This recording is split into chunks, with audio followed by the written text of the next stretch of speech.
우리 고백은 반드시 이루어집니다. 그리고 믿음으로 선포한 여러분들의 입술을 통해서 하나님은 하나님의 역사를 우리를 통해 온전하게 이루어가게 됩니다.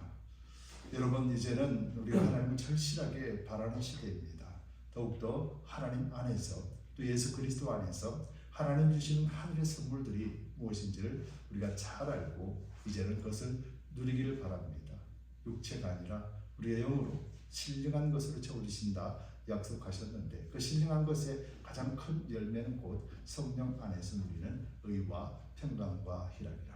우리 삶이 어떠한 힘들고 어려움 속에 있더라도 우리의 마음을 고통과 절망 가운데 뺏기지 않고 주님이 우리에게 주시는 마음 평강하고, 즉 평강은 평안하다라는 말입니다.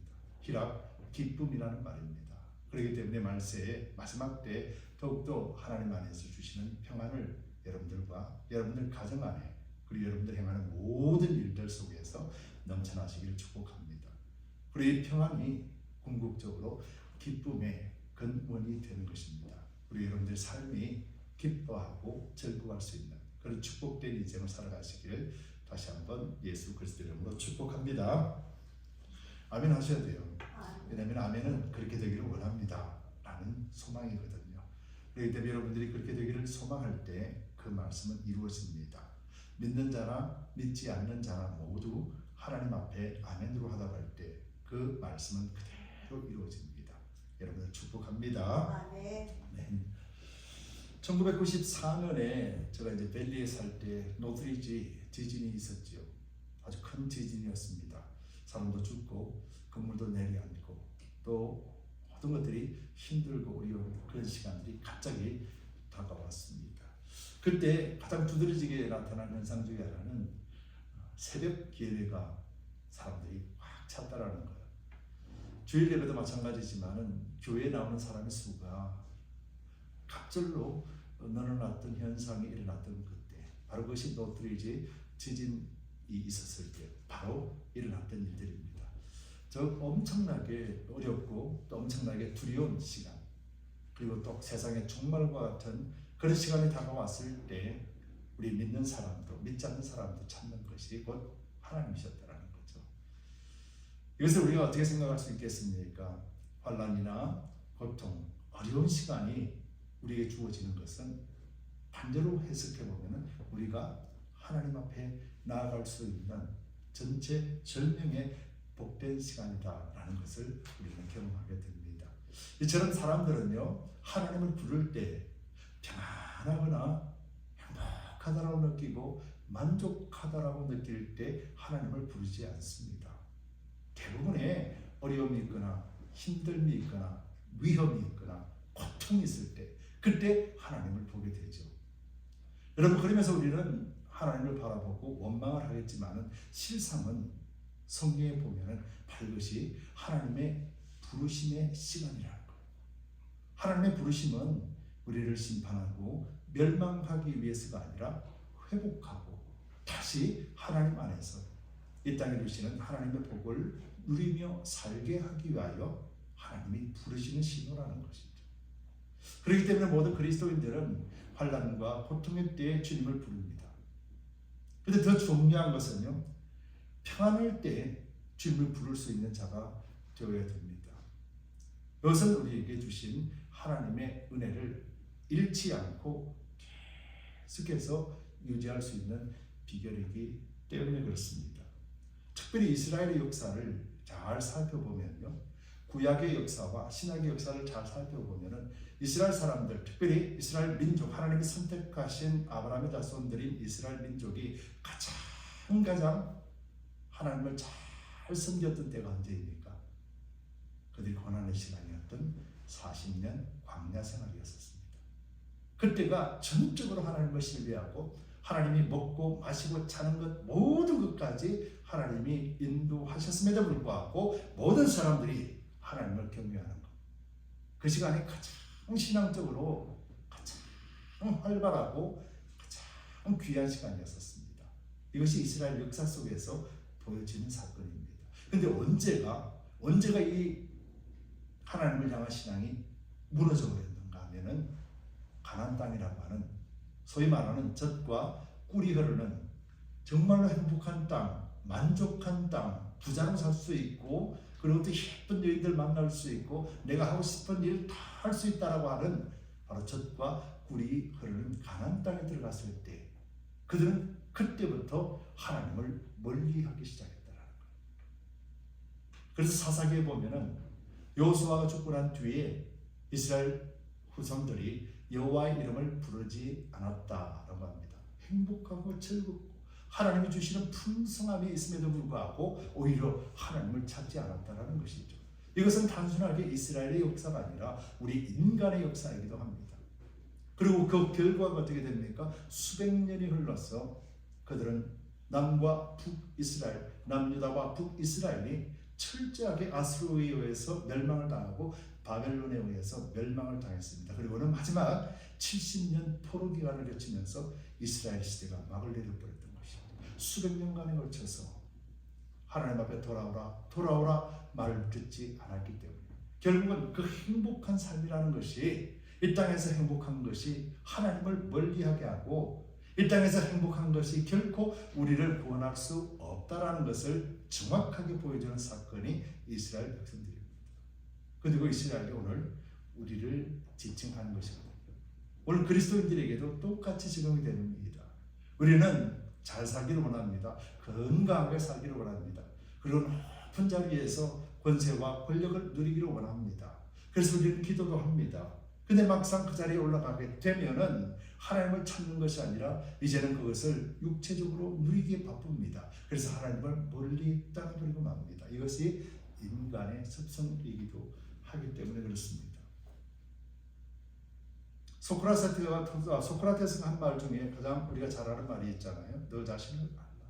근데 이 말씀은, 이 말이라고 하는 것은 어디라 고대 그리스 델포의 신전에 새겨진 경구라고 합니다. 이것은 먼저 소크라테스가 말을 한 것이 아니라 그 신전의 경전에 이렇게 새겨졌답니다. 자신을 알라.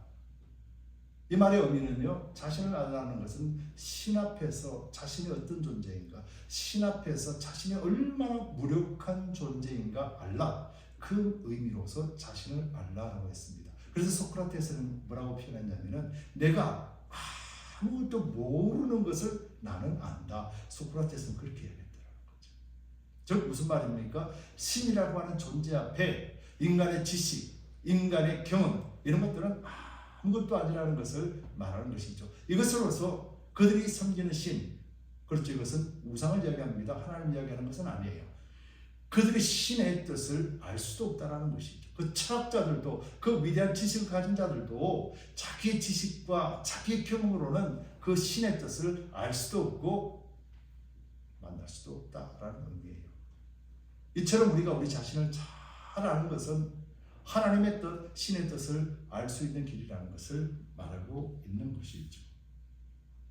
여러분, 그런데요, 우리는 그리스도이면서도 우리가 어떤 존재인지를 모르고 신앙생활하는 사람이 너무 많습니다.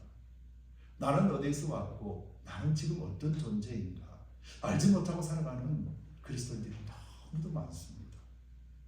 자신이 하나님에 대하여서 하나님이 나를 만드셨고 하나님이 나와 함께 하시고 하나님이 나를 이끌어 가신다는 것을 알지 못한 채 신앙생활한다고 이 땅에서 살고 있는 것이죠.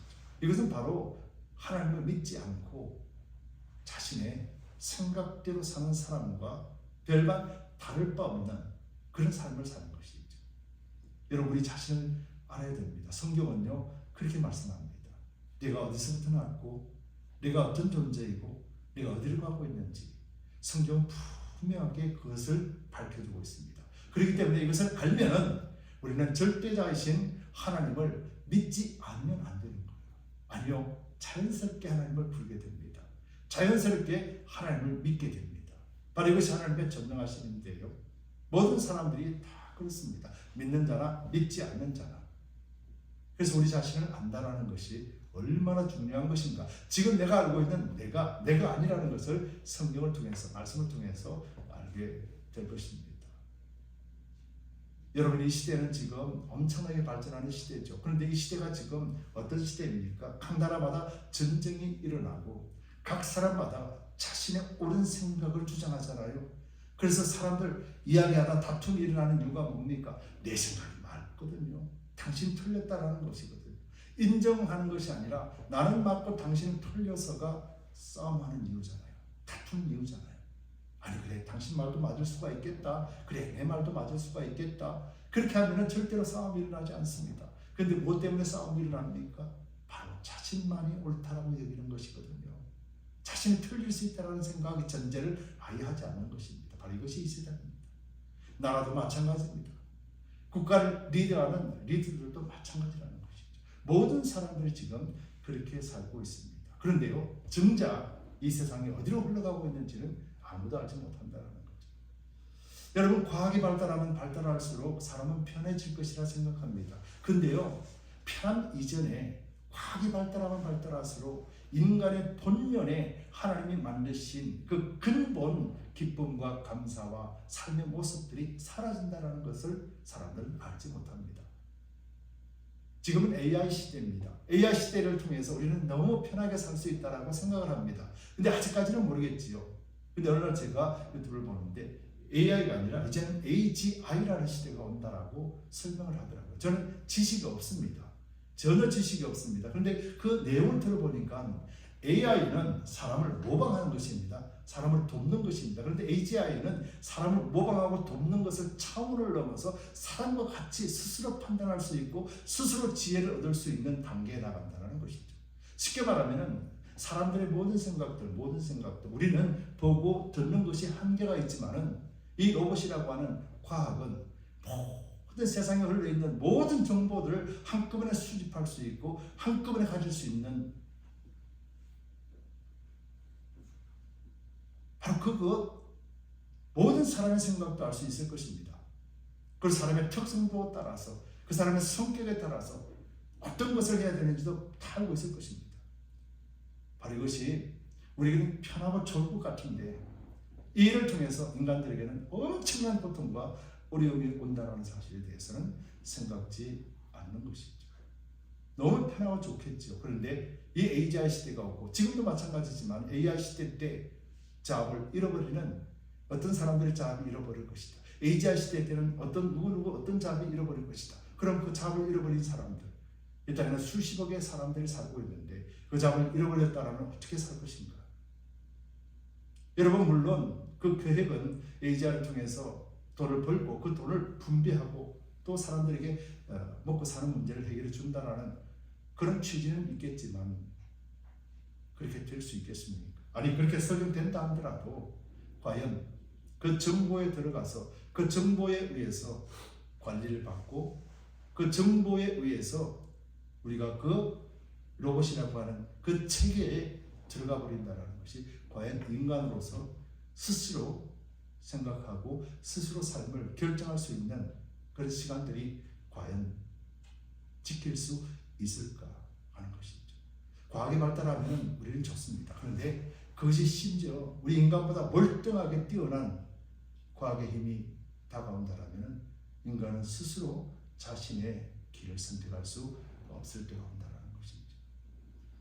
여러분 그렇기 때문에 우리는 늘 믿음 안에서 이것을 생각하고 우리 자신이 어떤 존재인가에 대해서 분명히 알아야만 됩니다. 그렇기 때문에 우리는 늘 조심해야 됩니다.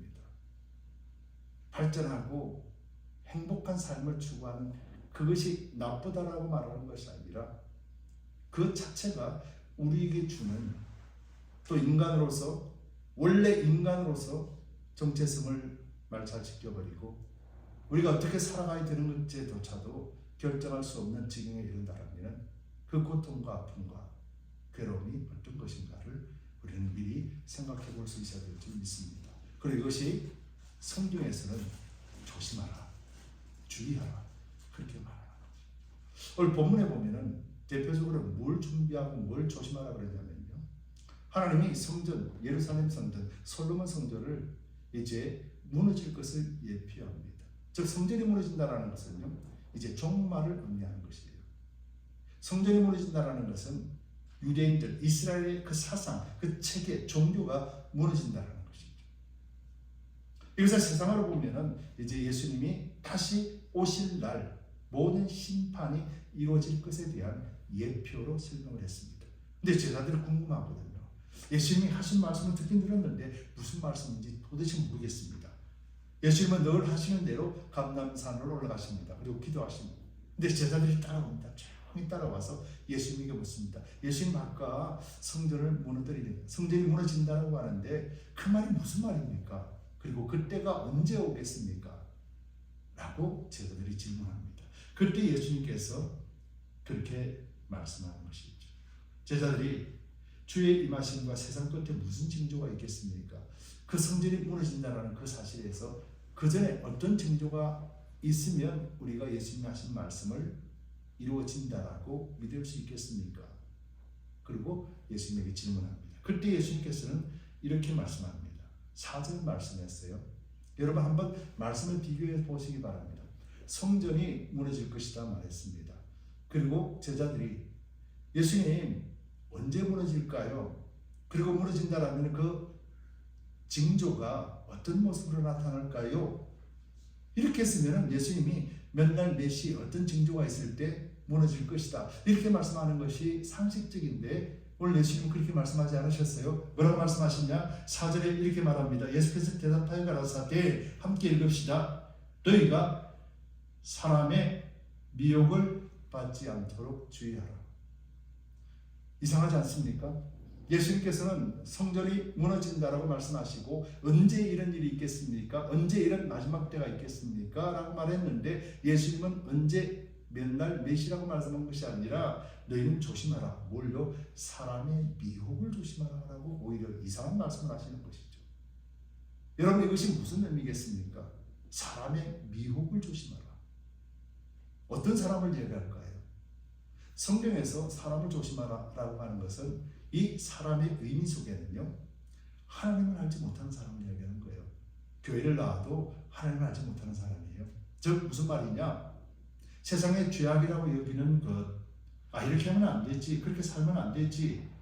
그래서 삶의 방식, 죄의 삶의 방식인 욕심이나 이기심이나 교만이나 시기나 질투 등을 정상적으로 여긴다라는 말이에요. 쉽게 말하면 화가 나면 화를 내는 것이죠. 욕심이 생기면 내 것으로 만들어야 되는 것이죠. 용서할 수 없는 사람은 절대로 용서하지 못하는 것이죠. 내 감정이 상하면 무슨 말이라도 내뱉는 것이죠. 여러분 이것이 오늘 우리가 삶에 있어서 이것이 지극히 정상적인 모습 아닙니까? 정상적인 모습이죠. 근데 예수님은 이 정상적으로 살아가는 바로 그 사람을 조심하라는 거예요. 무슨 말일까요?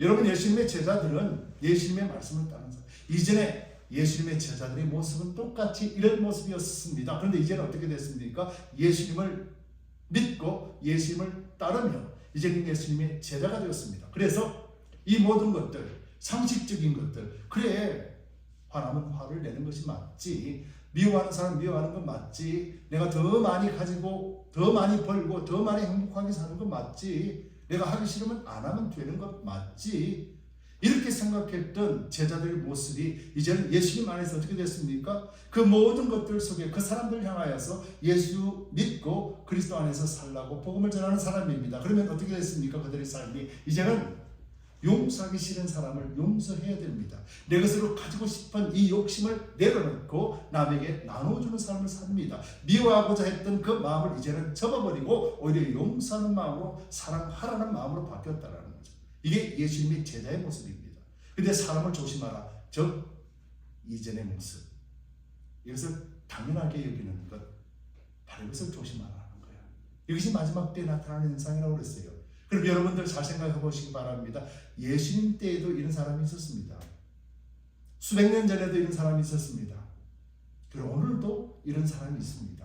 즉 예수님께서 무슨 말씀합니까? 예수님은 마지막 때라고 하시는 말씀은 예수님이 오심으로 인해서 예수님이 다시 오시마 약속하신 그 기간의 모든 것들을 마지막 때로 말씀하시는 것이에요. 여러분들은 사람을 조심하라는 것입니다. 그 사람이 뭡니까? 예수님을 알지 못하고 예수님을 따르지 않는 사람, 즉 세상의 원리대로 사는 사람, 그냥 내 감정대로 그렇게 흘러 사는 사람. 내가 더 많이 가지고 싶으면 더 많이 가지고 싶고, 내가 더 놀고 싶으면 더 놀아야지, 내가 더 행복하고 싶으면 내가 원하는 것을 많이 가져야지.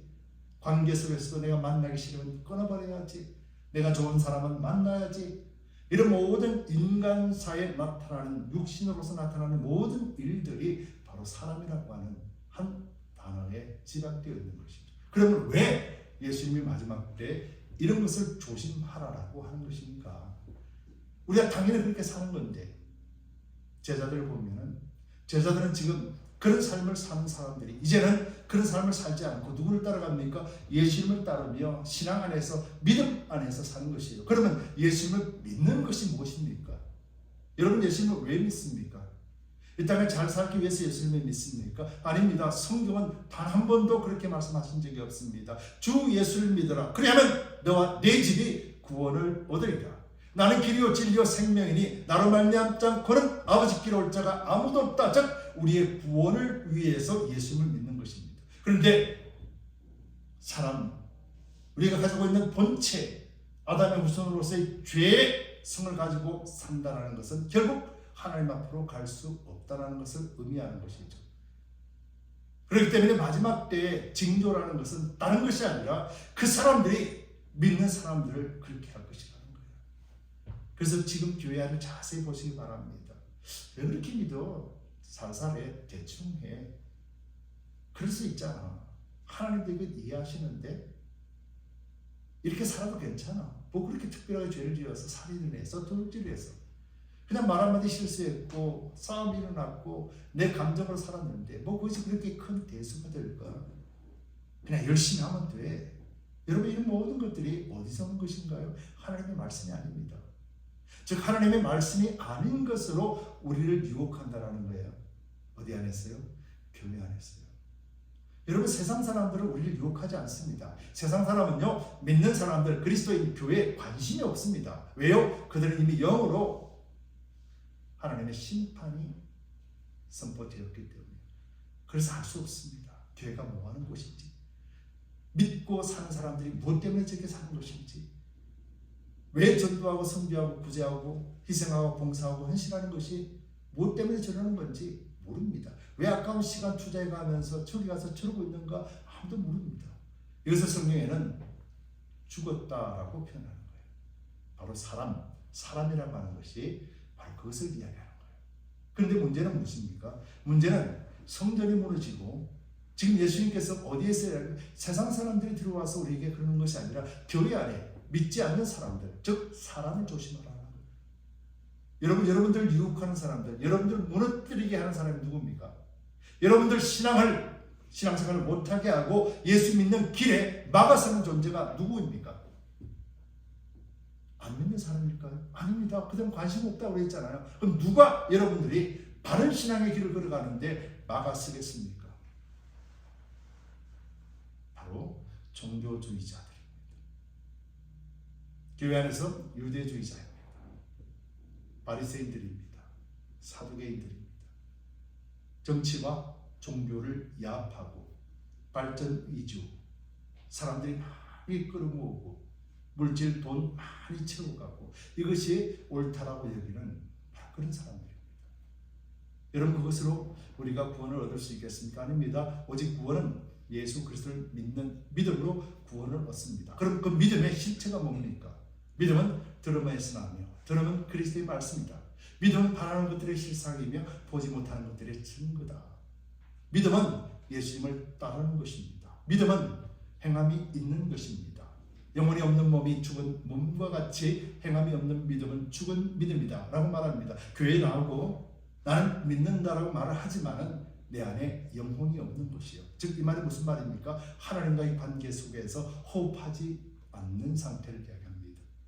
하나님과의 관계 속에서 하나님을 믿고 예수님을 따르는 제자의 길을 선택하지 않고 세상 모습 그대로 내가 원하는 것 그대로 하고 사는 사람들을 의미하는 거예요. 여러분, 이런 모습으로서는 마지막 때를 알 수도 없고 심판 날에 하나님 앞에 구원 얻는 백성으로 서지 못한다, 그렇게 말씀하는 것입니다. 그래서 이런 사람들을 조심하라. 그 사람들은요, 여러분들 공격하지 않습니다. 여러분들을 막 지적하고 그러지 않습니다. 그냥 모습을 통해서 봅니다. 평안한 것을 쫓아가니까. 열심히 하는 사람들은 그런 사람을 보면서 왜 나 혼자 이러고 살아야 되지? 그런 좌절감을 느끼게 만듭니다. 예수님은 이런 사람을 조심하라는 거예요. 그럼 어떻게 해야 되겠습니까? 믿는 사람, 구원 얻은 자들은 서로가 서로에게 힘이 되고 서로가 서로를 의지할 수 있는 믿음의 영적인 단계로 자라나야 되는 것입니다. 세상은요, 이렇게 흔적들이 나타납니다. 그리고 세상은 마지막 때에 오늘 본문에 나와 있는 것처럼 그렇게 유혹합니다. 오늘 5절에도 보면은요, 많은 사람이 내 이름으로 와서 이르되 나는 그리스도라 하여 많은 사람을 미혹해 하리라. 저기 말은 거짓 선지자들도 있습니다. 거짓된 목사들도 있습니다. 거짓된 장로들도 있고 거짓된 권사, 거짓된 집사들이 있다라는 거예요.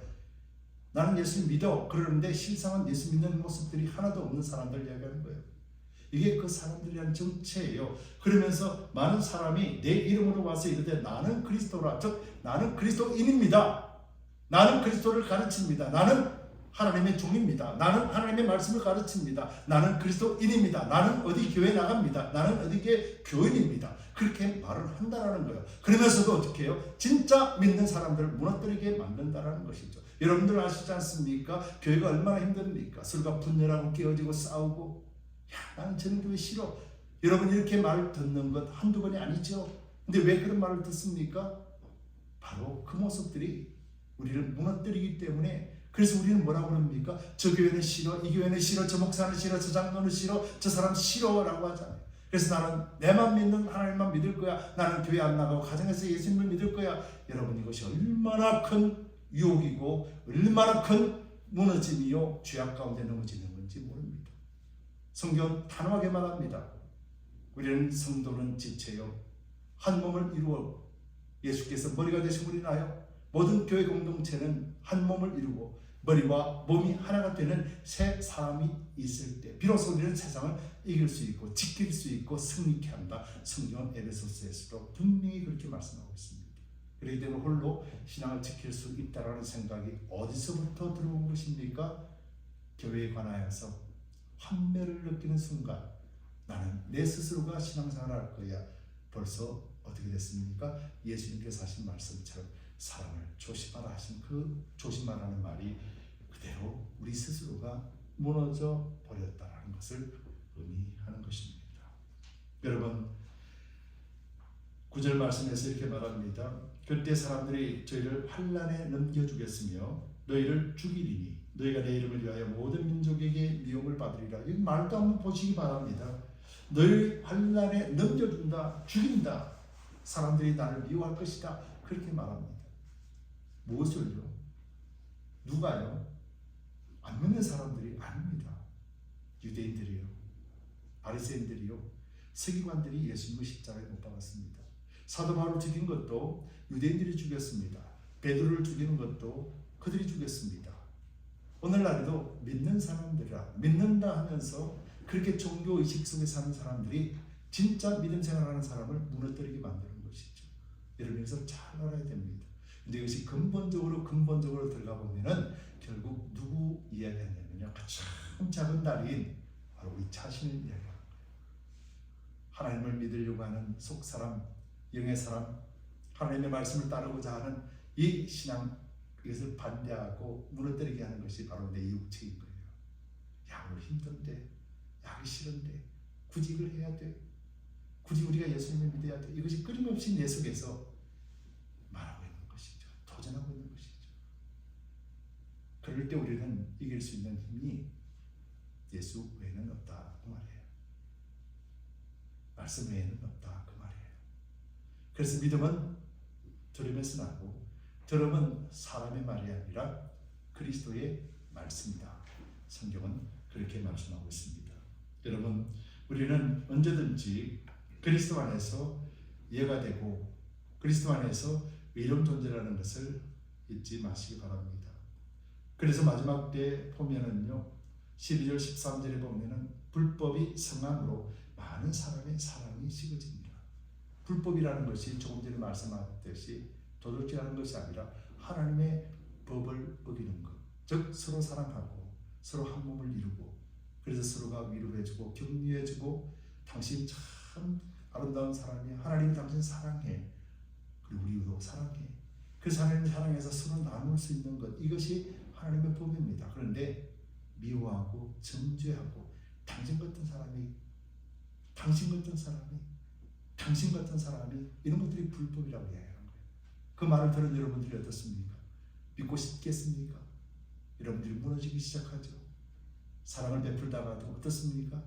내가 왜 이것을 해야 돼? 라고 안 하게 됩니다. 사람을 만나기도 싫어집니다. 그래서 우리 스스로가 믿음이 떨어지고 타락의 길로 가게 되는 것이죠. 사랑이 식어진다라고 말씀하는 거죠. 그러나 끝까지 견디는 자는 구원을 얻으리라. 무엇을 견딘다고 그랬습니까? 바로 조금 전에 말씀하신 것. 그들이 하나님을 알지 못하면서도 하나님을 안다라고 하는 거예요. 즉 하나님의 법을 지키지 아니하는, 하나님을 배반하고 하나님을 거역하는 자들, 바로 이것을 끝까지 견디라, 그렇게 말하는 거예요.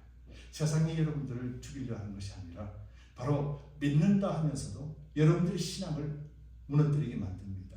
믿는다고 하면서도 여러분들을 실족하게 만드는 것, 바로 이것을 끝까지 견뎌내는 자란 말입니다. 그럼 어떻게 해야 됩니까? 옳고 그름에 대하여서 분별해야만 된다는 거예요. 분별하지 않으면 내 감정에 따라서 무너지고 마는 것이죠. 거기나 오늘 여러분들이 감정에 따라서 예수님을 믿는다라면 다시 한번 생각해 보시기 바랍니다. 말씀으로 돌아가서 말씀의 뜻을 알고 여러분들이 분별을 가지고, 그래서 악한 영인지 하나님의 성령인지, 진짜 믿는 신앙 안에서 함께하는 형제 자매인지, 아니면 나를 무너뜨리려고 하는 종교 의식 속에서 그래서 멸망의 길에 서 있는 자인지, 거짓으로 우리를 가르치는 건지, 아니면 그리스도의 복음을 바르게 가르치는 리더인지, 여러분들 스스로가 분별할 수 있어야 되는 것이에요.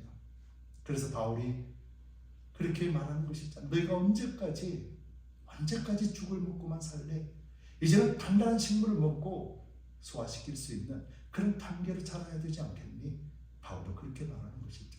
단단한 식물은 성경 말씀을 얘기하는 것입니다. 그렇기 때문에 말씀을 읽고 말씀을 이해하고 말씀을 믿음으로 받을 수 있는 것, 바로 이것이 단단한 식물을 먹고도 소화시킬 수 있는 것입니다. 어린아이는, 갓 태어난 아이들은 단단한 음식을 먹을 수가 없습니다. 그러나 성인이 되고 건강한 사람들은 뼈도 씹어먹는 그 단단함을 먹을 수 있는 존재, 그것은 소화시킬 수 있다는 말이잖아요. 여러분들 또한 여러분들이 성경을 읽고 성경을 묵상하고 하나님과 함께 살면서 모든 말씀을 내 것으로 받아들이고 이해할 수 있으며 믿을 수 있으며 그 말씀이 내 속에서 역사하심을 온전하게 드러내는 복된 존재라는 사실이에요. 이것을 믿을 때 우리는 진짜 실체를 경험하게 되는 거죠. 여러분들이 믿는다라면 믿음은 바라는 것들의 실상이 됩니다. 믿음은 보이지 않는 것들의 증거가 되는 것입니다.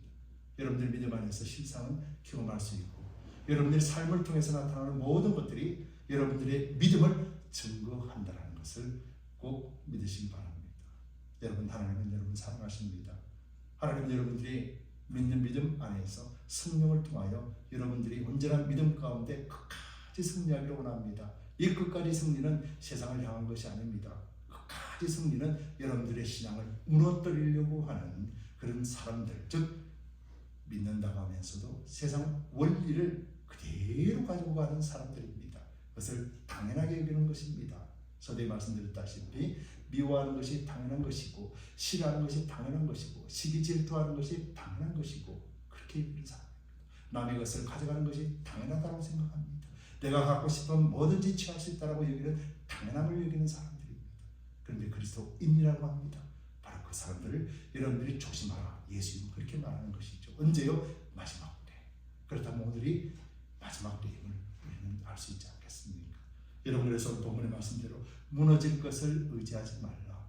즉 사람, 인간 감정을 의지하지 말고 세상 그런 것들을 의지하지 말고 오직 예수 그리스도를 의지하는 말이야. 여러분들 끝까지 믿음 가운데 승리하시기 바랍니다.